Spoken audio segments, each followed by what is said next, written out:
La pornographie agit donc comme une drogue, en entretenant une dépendance.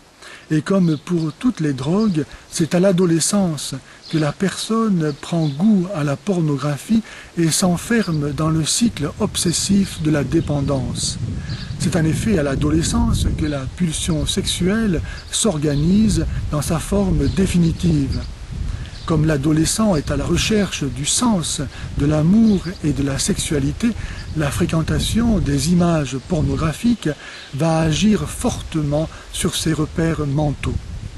Parce que la pornographie véhicule une image dégradée et irréelle de la femme comme étant séductrice et vicieuse, et qu'elle identifie la sexualité uniquement avec le plaisir sexuel, souvent dans la violence et l'humiliation, la pornographie va marquer profondément l'adolescent, ainsi que son idéal amoureux et son rapport à l'autre sexe. Comme pour toutes les autres drogues, la consommation de pornographie entraîne des dérèglements subtils mais profonds de la personnalité.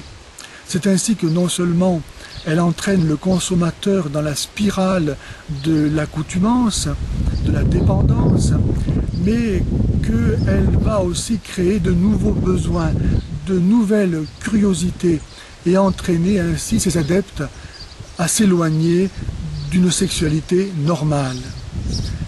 De même que la aux drogues douces et la porte ouverte pour l'utilisation des drogues dures, de même l'utilisation de la pornographie douce est la porte ouverte vers la pornographie dure et celle-ci vers la criminalité sexuelle. Par nature, la sexualité implique une relation avec une autre personne. Or, la pornographie simule une relation avec une personne imaginaire, de papier ou d'écran vidéo. C'est donc une sexualité désincarnée, narcissique, masturbatoire et purement égoïste, où le partenaire est réduit à n'être qu'un objet de plaisir. Les capacités relationnelles du consommateur de pornographie s'en trouvent altérées et replié sur lui-même, il devient incapable d'accéder à la responsabilité conjugale qui caractérise l'amour véritable et la maturité adulte. L'intimité sexuelle des époux implique un contact d'âme à âme qui nécessite effort et discipline. Or, lorsque l'esprit des époux est encombré de références pornographiques, leur sexualité ne peut plus porter les fruits de l'amour, mais devient source de violence, de chantage sexuel, d'humiliation, de ressentiment, de malentendus qui grèvent l'unité de leur couple. C'est ainsi que la pornographie est la source de graves misères conjugales et de nombreux divorces.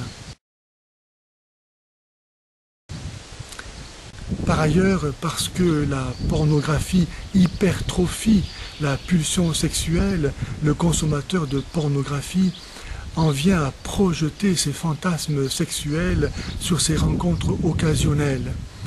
Et c'est ainsi que s'ouvre tout grand la porte de l'adultère, souvent avec des prostituées, ce qui ajoute au péché d'adultère celui de dilapider les ressources économiques du foyer et souvent aussi de transmettre des maladies sexuellement transmissibles à son conjoint.